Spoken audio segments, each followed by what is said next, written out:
Previously on Who Took Misty Copsey. He was creepy, very sketch. I never felt comfortable with him. He was very creepy. If it was just a serial killer and picked up, they would have just dumped the body. What's the sense of going to such detail to hide it? I knew that this had been gotten into because it was kind of sitting up in the rafters. I was kind of wondering what was in this. And it had been taken down and opened up and was completely empty.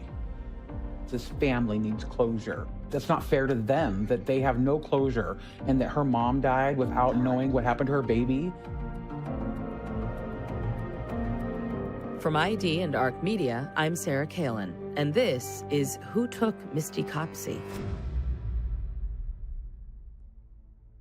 On my first trip to Washington, I met with a lot of witnesses and sources who might know something about the disappearance of Misty Copsey, including some who I can't name or include for safety reasons. There were many intense, emotional moments from those conversations, but there's one that has been playing on a loop in my mind ever since I got home. It's a moment with Misty's best friend, Trina, who went to the fair with Misty in September 1992. My producer, Tessa, and I asked Trina what she thinks happened that night. Can I be truthful? Yeah, please.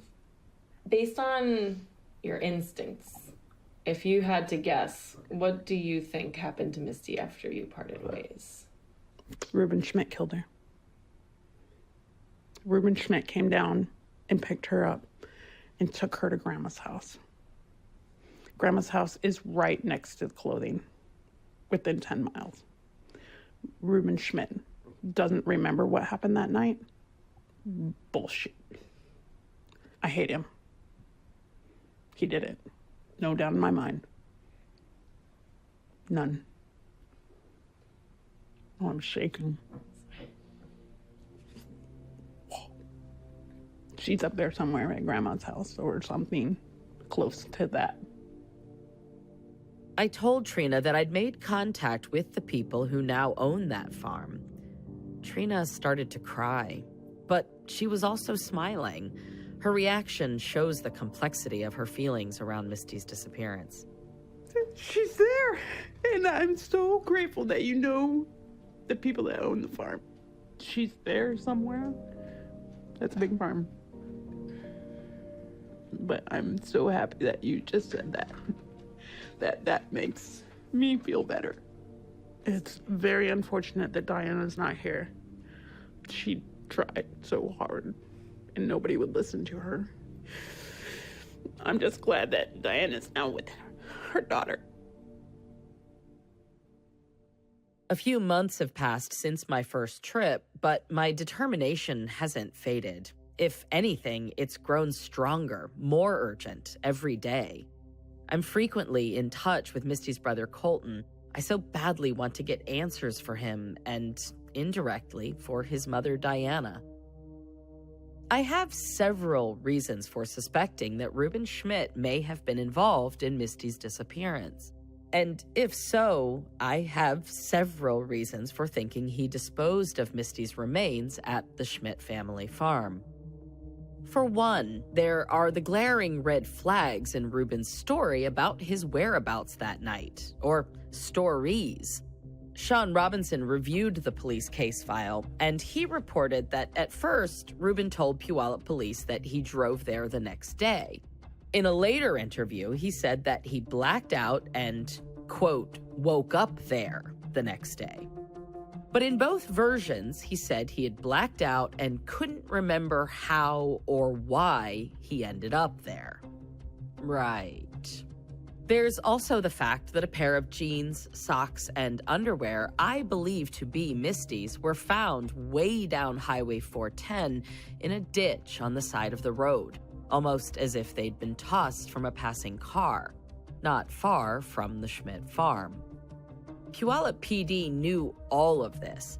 The original investigators drove Reuben out to the farm at one point, but then seemingly stopped pursuing him as a suspect based on polygraph testing that was questionable at best. Captain Jason Visna also knew all this. He's the Puyallup PD detective who reinvestigated Misty's case in response to Sean Robinson's reporting in the late 2000s. It piqued Captain Visnaw's interest enough to lead a 2-day full grid search of the Schmidt family property with cadaver dogs and search and rescue teams. He told me that they searched about 45 acres of land, but I think there's more to be searched. I've learned that in 1992, the Schmidts owned about 10 more acres. There are also mine shafts in close proximity to their property. A person dumping a body likely doesn't care about property lines. Why wasn't the surrounding area searched? Then there are a few things I've learned in my investigation that I'm not sure previous investigators knew about. There's the Facebook post by someone using the alias Halim Khan, who I now believe to be Reuben's nephew Derek. He wrote that his mother, Reuben's sister Julie, helped Reuben hide out at his grandmother's farm after Misty's disappearance. I've tracked down a possible address for him, and I plan to knock on his door when I'm back in Washington. Then there's the information I got from the woman I'm calling Jane, who I met with at a diner. She told me that a member of the Schmidt family told her that Reuben showed up at the farm late the night of Misty's disappearance, acting suspicious, maybe covered in dirt. I tried to reach that family member, who I'm also not naming for privacy reasons. Suffice to say, this person doesn't seem to want to talk to me. At least, not directly or by name. Just days after I returned from Washington in January, Misty's brother Colton received a surprising Facebook message. The message comes from an account using the first name Melissa, but this seems to be an alias. The message reads, quote, "Have the investigator find Julie Schmidt to get information about Reuben. It may help to find Thomas Schmidt, the brother of Reuben's dad, who lived with Fred and Vera Schmidt. Maybe he can help with locations on the property." End quote. The person writing the message notes, in parentheses, that Julie Schmidt is Reuben's sister and that Thomas Schmidt lives in a care facility. Now that's interesting. In another message, Melissa tells Colton, quote, "I want to help you. I am heartbroken that your mom did not get closure. I hope you understand that I'm not able to put myself in harm's way. I believe that she may be on the property. There are mining shafts on the bottom of the property where you drive in by the bridge. The water is to the right and the shafts to the left, covered with vegetation.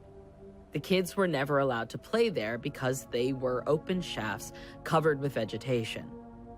Like I wrote, Butch may be willing to provide property details to help with possible locations on the property, and he lived there when she disappeared, / Reuben showed up there." End quote. I'm sorry, mine shafts? I figure out that Butch is Reuben's Uncle Tom, a brother of Reuben's dad. He had 2 brothers, Tom and Don. Again, the person who sent this anonymous tip said that Uncle Tom lived on the Schmidt farm in September 1992. I search for and find property records confirming this. I've heard that Reuben's Uncle Don lived there as well, but I have not been able to verify this with any official records. Regardless, the idea that at least one of Reuben's uncles lived on the farm gives me even more reason to focus on that land, especially the mines surrounding the farm. Who would know this land better than someone who had not only grown up there, but was living there at the time of the events? The Puyallup police searched about 45 acres of this land back in 2010 and 2011, but as far as I know, they did not search the mines. Given the tips I've received about specific locations on the property and the potential that Reuben's uncles lived near those areas, I'm concerned that the Puyallup police search may have missed critical areas, maybe even the most critical areas. At the suggestion of my mentor, Dr. Ann Burgess, I've reached out to a forensic anthropologist named Marion Davidson. She's a professor at Loyola University, a forensic anthropologist, and a forensic archaeologist. I know her a bit through my cold case consulting work with Dr. Burgess. When I tell her about the mission, Marion is instantly on board. We set a date and book our flights. We're going mine hunting.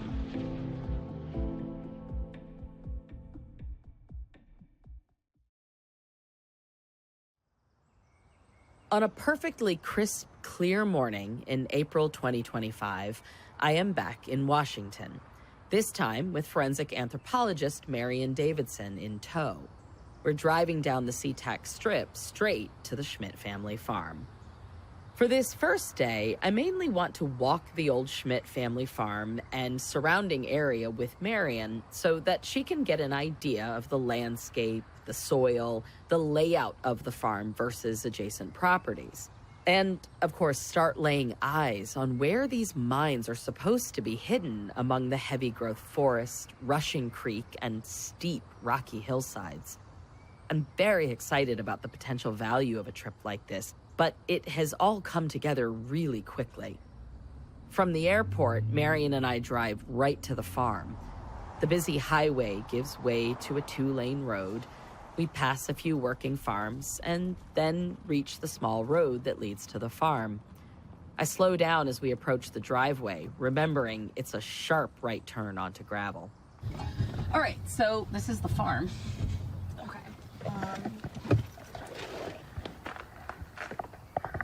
I have all new people for you.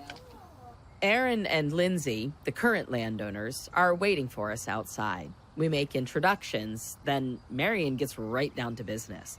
We've got 2 days. There is no time to waste. I want to see the mine. Same. Marion and I have been doing quite a bit of research on the property, and we've discussed the tips I've received. In Marion's experience, any kind of overgrown mine could definitely be a dumping spot, for one very simple reason. Why dig if you don't have to dig? Digging is hard work. Even a shallow grave is backbreaking, time-consuming labor under the best of circumstances, and messy. Contrary to what movies might lead us to believe, if someone's trying to quickly and discreetly get rid of a body, it's a hell of a lot easier to use some kind of pre-existing hiding spot than to dig a fresh grave. For her part, Marion's been digging into the types of mines in this area. No pun intended. She hasn't worked a case like this one before. In preparing to fly out here, she did extensive research and spoke with colleagues all over the world who had excavated mines for clandestine graves before, so that she knew how to prepare and what to expect.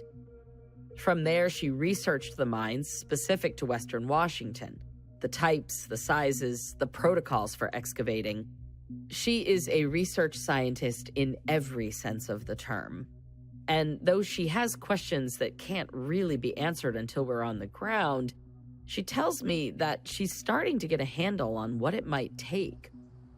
I am relying on her expertise completely, so now it's my turn to ask questions. What kind of mines exist in this part of Washington? What are we looking for? Most of the mines out here were for coal. There are other things that can be mined, but it said most of them were for coal, and most of the entrances looked huge. Big enough for teams of people to walk into them.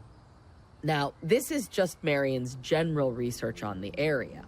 The tips I received talked about mine shafts, specifically the kind a person could fall into. Maybe we're looking for a combination? We start walking. From what I've been told about specific mines that may have been close to the farm and accessible in 1992, we need to head closer to the creek. It's down a steep hill bordering the edge of the original property. We walk along the road for about 5 minutes, curving to the left, then to the right as we work our way down. We're shrouded by enormous, tall trees on both sides. This is the kind of forest I've always imagined covering large swaths of the Pacific Northwest. When we arrive in the general area referenced in the anonymous tips, we're staring up at a hillside, so high and steep it damn near feels like a small mountain. We're definitely in the right place, but how can this be? How could anyone, even two people, successfully navigate this evergreen and thick brush-covered terrain straight uphill in the dead of night, carrying a body? Very helpfully, Aaron, the homeowner, actually found an old map of the mines. He found this from 1932. These are the mines. And this is not a road. He thinks this is like the tunnel. Oh, yeah. That's like underground. So this is the bridge. That is the mine. Wow. Side note, I'm definitely recruiting Aaron to my investigative team. As I'm looking over the map, Marion's already gearing up. This overlay map is showing a spot just southeast of us that actually has a small, flat area we can get to without too much difficulty. We think, anyway. And that appears to be the spot where a mine entrance was once semi-exposed. So this is the bridge. It's literally like right up there. I want to walk up there. Okay. We start climbing. It's not as steep as the other spot, but it is still completely overgrown, and it's difficult to get good footing. Oh, fuck. Oh, you all right? Too short. The terrain is tough. Luckily, and uncharacteristically, it hasn't rained at all in the previous few days, so it's not really muddy. But balance is still tricky because the brush is so thick I can't actually see the ground I'm trying to get a foothold on. At a certain point, it's just too hard to navigate at my height and without the right boots and gloves. Marion keeps going on her own. Like, it should be literally, like, right there. Marion is better equipped, and she makes it to the flat spot we're interested in. But even so, she too is concerned about taking a wrong step when she can't see the earth under her feet through all the thick growth and plant debris. After all, the entire reason we're looking here is that we believe there are mines with obscured openings that one could easily drop or drag something or fall into. She's moving pretty hesitantly, and I can't blame her one bit. Marion eventually comes back down, panting. No luck. So all of the old coal mine photos are like, the entrances were like as big as a shed. They were huge. Yeah, because they would go into, fully teams of people would go in. Yeah, so now I'm just really curious because I can't, I thought we were gonna look up there and be like, mine entrances, and it's not. It's frustrating that we've come all this way and can't even find the mines, much less any evidence that might be in them. But I'm not nearly giving up. I've also called in a favor with a local drone operator who has agreed to help out the next day. I mean, it's going to be hard for the drone guy. There's a lot of trees. But to have him go up there and see if it looks like, is there another way to access it? Can we get up there without just straight up climbing through this shit? For now, we head back to Aaron and Lindsay's property.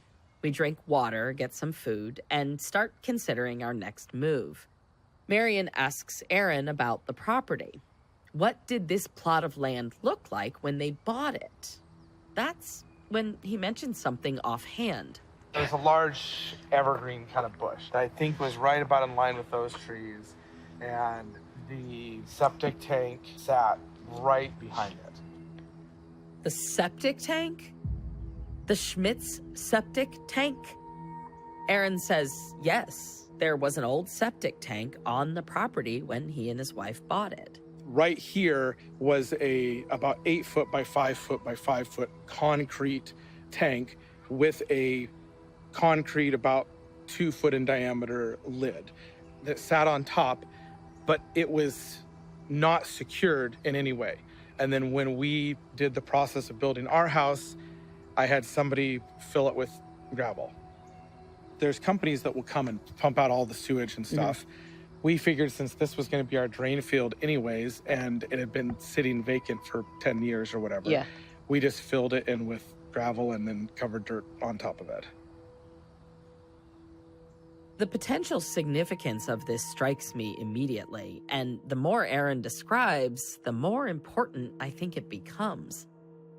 It is a dark and upsetting thing to contemplate, but it is also a reality that human remains being disposed of, hidden away in literally the last place anyone would go looking, happens more than we would like to believe.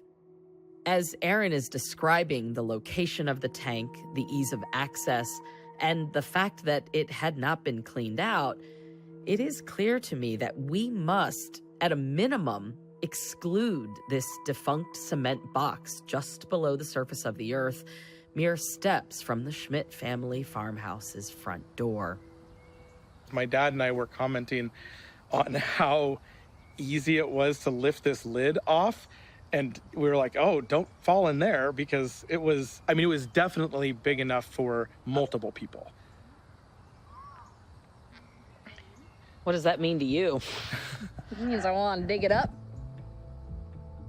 Quick research tells us that human bones will not fully decompose in a septic tank, even after 30 years. So if Misty's body was dumped inside of this tank, evidence of her remains may still exist there.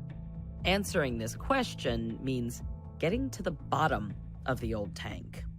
I ask about first trying GPR, ground-penetrating radar, technology that sends radio waves into the ground. Waves then bounce off anomalies in the soil and can show disturbances or items underground without having to dig.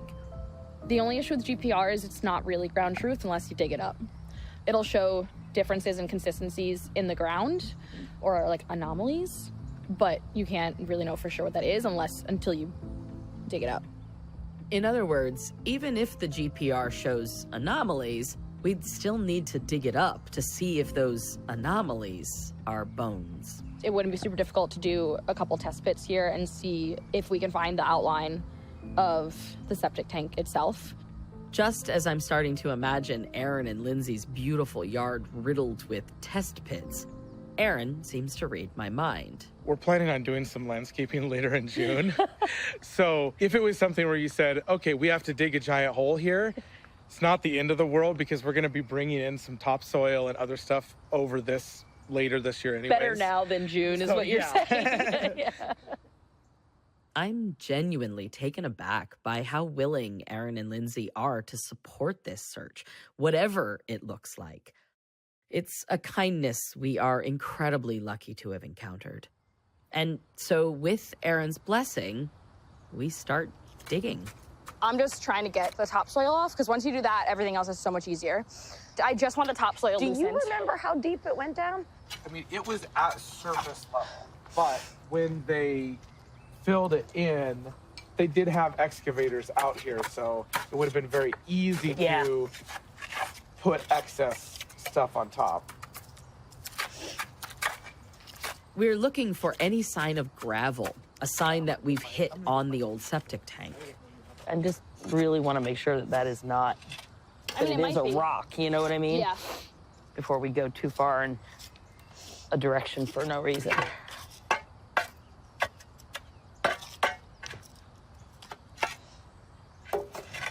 We dig for more than an hour with no sign of gravel. We're not hitting nothing. Yeah.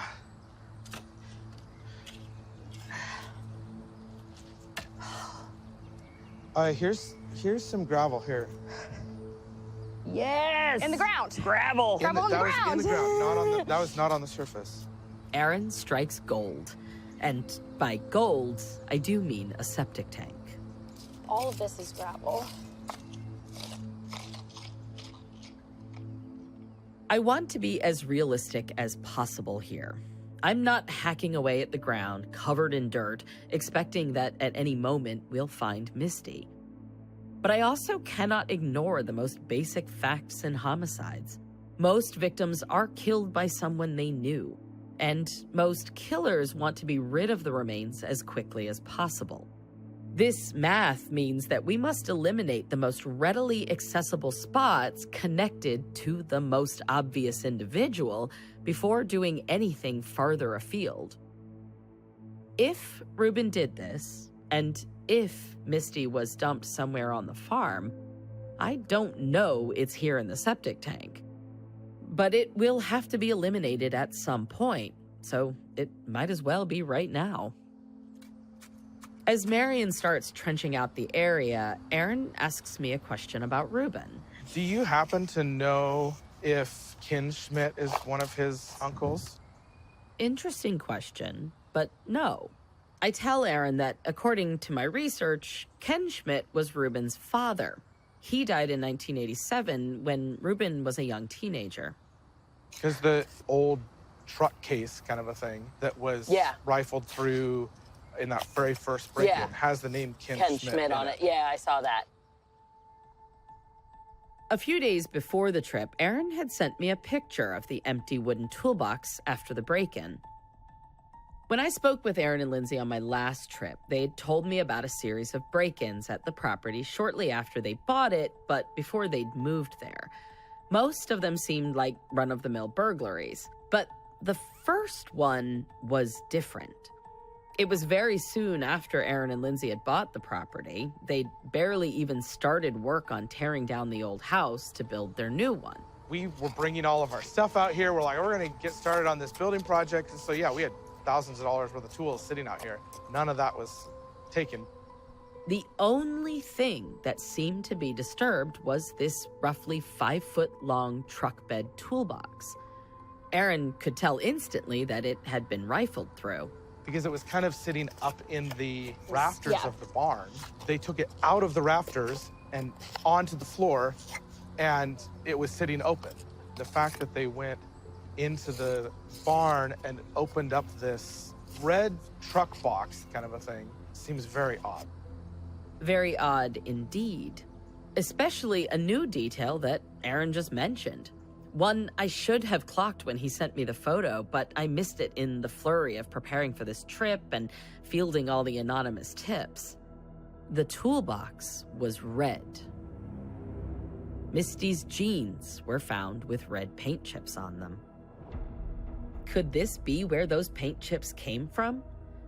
Sean Robinson reported that police and state lab officials determined the chips were likely nail polish.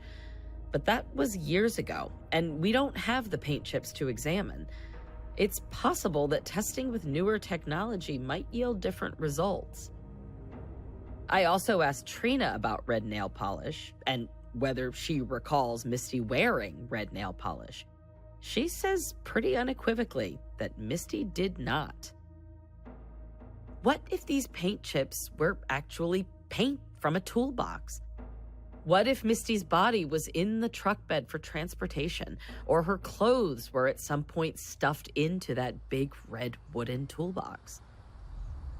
When I was looking at it the other day, just disturbing it briefly, there was these little tiny red flecks of paint that chipped off into my hand. Damn it, I hate being on the outside.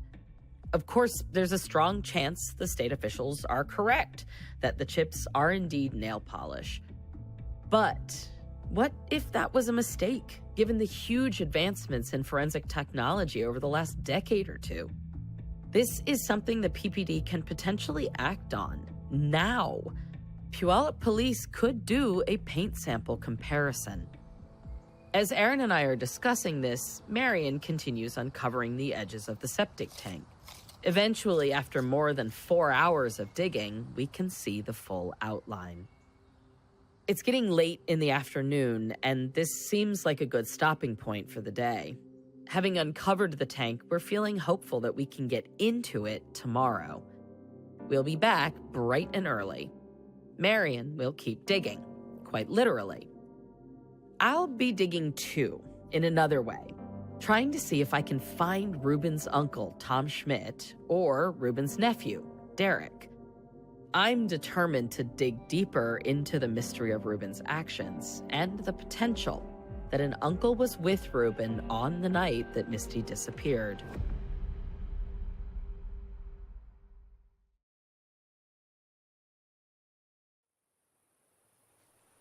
The next morning, Marion and I head to the farm.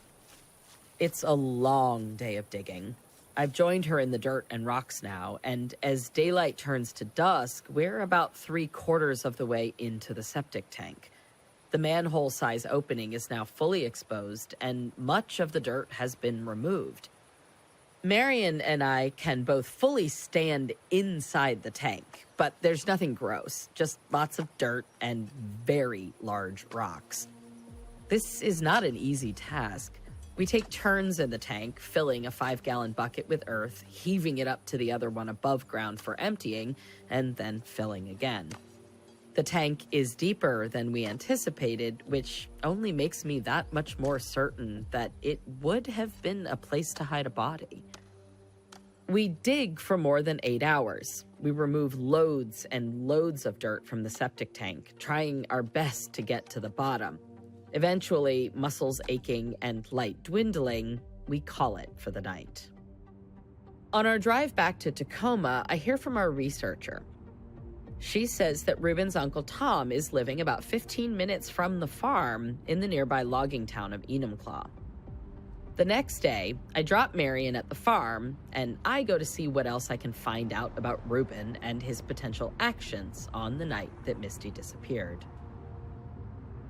My first stop is his Uncle Tom's apartment.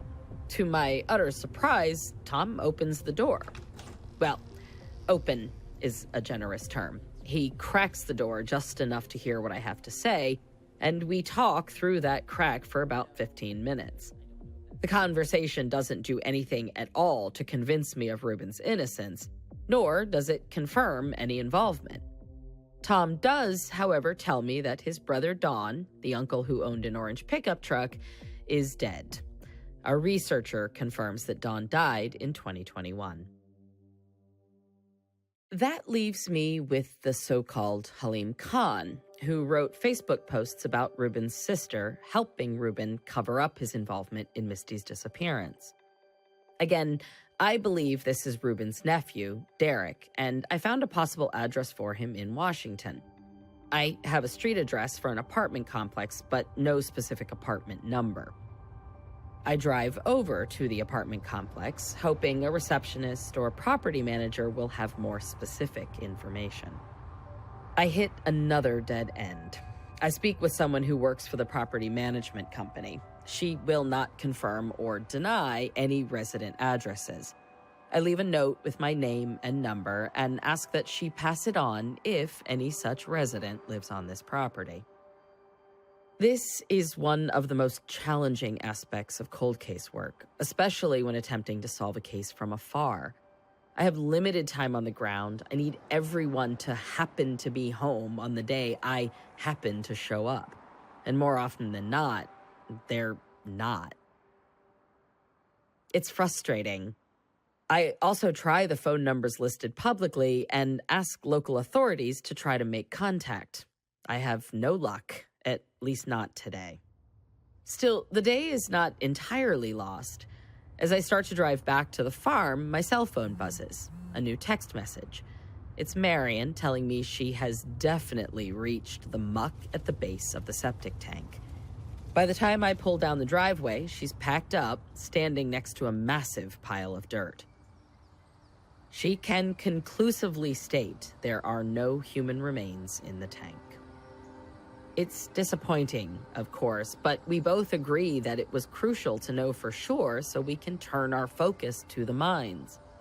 Our drone operator got some very useful footage, which, along with the tips, the maps, and the areas Marion walked on foot, will allow her to compile a comprehensive report on where future searches should be conducted. We've narrowed it down to a handful of specific locations, and this can be of real use to the people with the resources and the right equipment. Marion promises to send her report by the end of the month. We will take it as far as we possibly can from the outside, and then we hope that the police responsible for this case will be receptive to all we've uncovered in the past 4 months. Until then, there's another person I want to see while I'm in town, Misty's brother, Colton. I want to tell him where I am in my investigation at this stage. Colton invites me over to his apartment to chat. I tell him about the search over the last few days, about my conversation with Jane. She gave us a lot of really good information. And I tell him about Derek, a.k.a. Halim Khan. And we're trying to get that person to chat as well. I tell Colton about the mysterious uncle, how I've been able to definitively eliminate Clint Garrison, Reuben's older half-brother who was in prison in September 1992. His half-brothers Mark and Eric Garrison can't be as definitively eliminated, but it does seem that the people who said an uncle was involved would have known Mark and Eric were Reuben's older brothers, and therefore would not have referred to either of them as uncles. That leaves either Don or Tom. And so it definitely felt like this is probably, the shortest distance between 2 points in this case. Colton tells me he's been bothered by the question of the uncle for years. It was something that had also dogged his mother, Diana. Which uncle was Reuben with that night? I knew about the Garrison family. I had been stuck on the Clint Garrison idea. Yeah, I couldn't place a name to that other person. So I had that same dilemma that my mom had of, which one is it? Who is it? Yeah. So if we're going to get closer to a more definitive answer, I think that's the biggest puzzle piece that's not there. At least we're closer to answering that question. I mean, essentially what we have are people who have been sitting in plain sight the whole time. Colton is listening intently, but doesn't seem surprised by this, that the cops would have overlooked witnesses and potential suspects who were sitting right under their noses for 30 years. I explained to Colton that Marion and I are each drafting comprehensive reports of our respective work on the case, and that as soon as it's all ready to go, I'll ask PPD to sit down for a meeting. I feel like if we get information that I'm like, no, this is solid information, I will share it with the police. That's my responsibility. What they do with that information after that is totally on them, because they're the only ones who can actually move the case forward. Yeah. Does that make sense? Yeah, absolutely it does. Colton thanks me for the answers I've gotten so far and the ones I'm still pursuing. I promise that my work is not done, that my cases remain my cases until they are solved, no matter what. I've worked many cold cases. They all share one thing in common. Even with answers, it is never really over for the loved ones left behind. In Misty's case, Colton and his family know this better than anyone. On this second trip to Washington, Colton says there's one more person he thinks I should talk to, his and Misty's cousin, Jenna. I've been wanting to speak with Jenna. Colton had told me that she and Misty were very close. She wasn't available the first time I was out here, but she is now.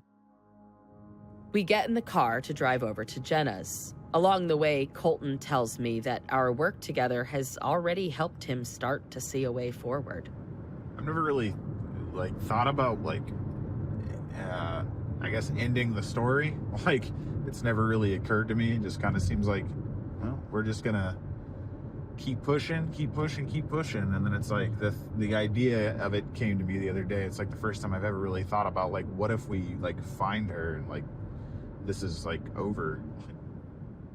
When Colton told Jenna what I'm doing, she said she'd really like the chance to talk about Misty. Misty as a person, as a girl, not just as a victim. And Colton says he'd like to know what Jenna remembers too. Obviously didn't get to know my sister, and it would be kind of nice to know how she was. I couldn't agree more.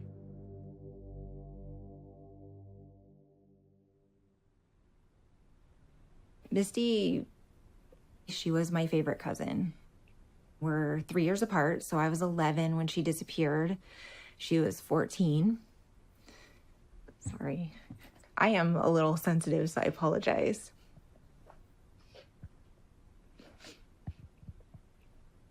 Misty was really awesome. I looked up to her so much. My mom would tease me. I idolized her. because she was really confident and she's good at sports. She was really good in her academics, and I struggle with all those things. And I just thought she was the coolest. Jenna remembers visiting their grandparents together as kids.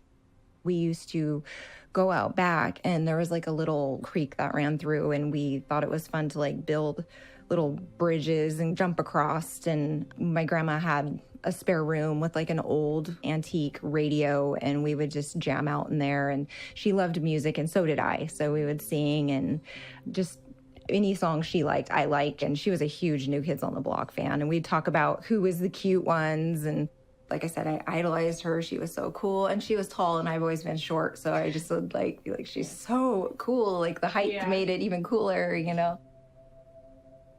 When the time came of her disappearance, she was in that phase where I wasn't so cool anymore. So I would do anything just to get her attention. And I wanted her to come over. And my mom had to gently be like, well, she's a teenager now, Jenna, and, you know, she loves you, but just kind of chill, because I wanted to hang with her. I ask about that time period when Misty went missing, what Jenna remembers. She says that she feels she's blocked out a lot of the details, which is very common with trauma. Plus, she was only 11 years old at the time. But she does have vague memories of that time period in the immediate aftermath. I remember frantically making flyers and going out and handing flyers out. We went to a mall, and we were handing flyers out, talking to people, hanging them up on all the poles and things around town. It was just I remember frantic. This is before social media, and this is before you had cell phones. So it's, you know, you're like driving to each other's houses and driving together to places. And, you know, this is just crazy. Jenna was in 5th grade, too young to be part of the adults' conversations, but old enough that everyone in her class knew what had happened. Everybody at school knew what had happened, and I did have a classmate. He was my friend, so I don't know if it was intentional or if he really thought this, but he came up one day, Jenna, oh my gosh, I found your cousin. And I remember like the anxiety level going through the day. I wanted to call my parents. I wanted to know what was going on. And then when I got home and I said it to my mom, I think she was like, what are you talking about? You know, and had to do the let down conversation of that's not true. And then I was really hurt and upset. So that was pretty upsetting. Even at 11 years old, Jenna could see how Misty's disappearance affected her Aunt Diana, Misty's mom. Jenna's dad was Diana's brother. I do remember my aunt urgently wanting help and not being able to get that because she kept being told she's a runaway, and she kept urging them to listen to her and wanting people to listen, wanting the police department to listen, and they just wouldn't. Through my investigation, I've come to understand how much this impacted Diana, but I've always wondered, how did the rest of the family react to this treatment? Everyone was like pissed off. Like my dad was super pissed, and, you know, they were looking on their own. My aunt and my dad would go out. My aunt would go out with different people. Like there was a lot of looking on our end, but not, you know, in the time frame where nothing was being done. The time frame when the police insisted over and over, despite all the evidence, that Misty was simply a runaway. It's infuriating. I get the idea if you're not somebody related or you don't know. I get where your mind goes there. But we knew Misty. She loved being at her mom's. She loved being with her mom. And she wouldn't have ran away. They were really close. From what I remember, she didn't seem to like have that relationship where you feel like you need to lie and not tell your mom things. Jenna feels like investigators got her Aunt Diana so wrong. I do feel very angry because for one point, let's just say she was this horrible person. Does that make Misty any less important? It doesn't. Does it matter? But to speak on her directly, she was not a horrible person that she was painted out to be. She was wonderful. And, you know, everyone makes mistakes. I know she's had mistakes. And, you know, there were times where she did drink or whatever. And who wouldn't? I'm sorry, but if my child was taken, I think I would probably do worse. And so It just makes me want to scream from the rooftops. This isn't true, and just get defensive, but I know then that just makes you look worse. It's something you can't control, and it's unfortunate that my Aunt Diana had to pass away and have that on her name when it's unjust. And I'm proud of her for holding her head up high and just keep going like she did. She's always been just my loving aunt. She was there for everything for me. She taught me how to drive because it was a little stressful when I was learning with my parents. She was at every prom send-off, everything for me. And I feel like that would be really hard if I were to put myself in her shoes. I always felt, so grateful that she did those things for me. But really bad that she didn't get to do them for Misty. And that just shows you her heart to be able to do that, and knowing you can't do that with your own daughter. She was a very loving person and very strong. For her not to go completely out the deep end, I'm so proud of her. Because I don't know if, you don't know unless you're in someone's shoes if you could manage. And she was hanging on by a thread, but she did it. And she never ever gave up hope about finding what happened to Misty. And I guess that kept her going. Listening to Jenna, I'm flooded with images of all the things Diana lost when she lost Misty. Getting to help do Misty's hair for prom, talking with her about early crushes and comforting her through young heartbreaks, going to sports games, seeing her off to college, finding out what Misty wanted to do for her career, an entire future ripped away from her along with her daughter, on September 17th, 1992. Jenna also lost a great deal.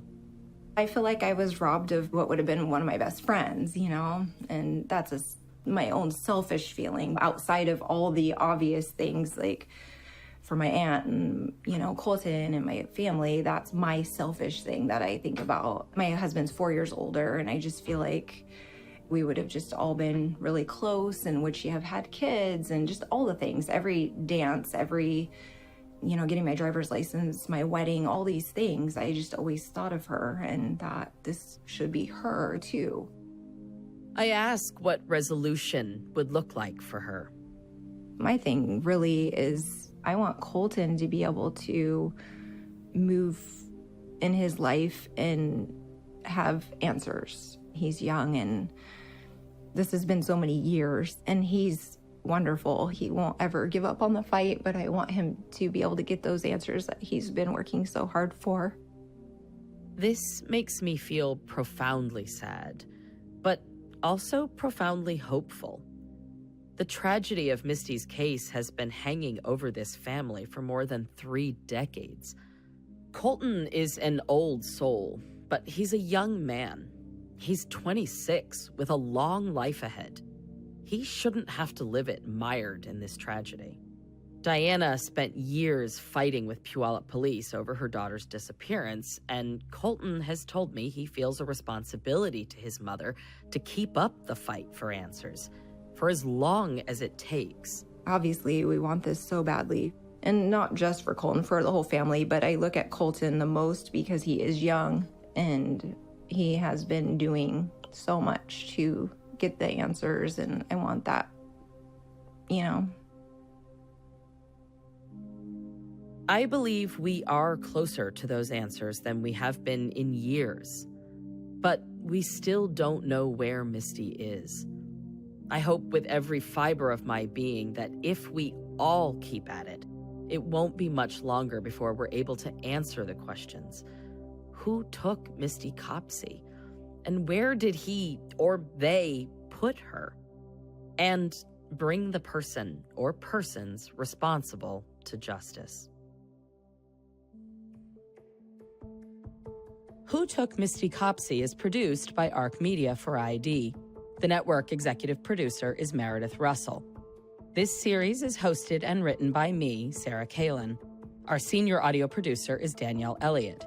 Our producer is Tessa Ryan.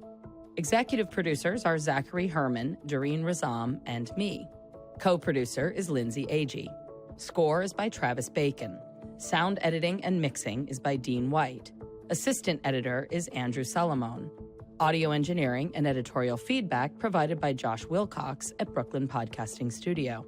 Forensic research and fact-checking provided by Jennifer Leahy. Archival footage courtesy of KCPQ TV Seattle, Fox Television Stations LLC, trademark and copyright 2013. All rights reserved, and curator Tegna King.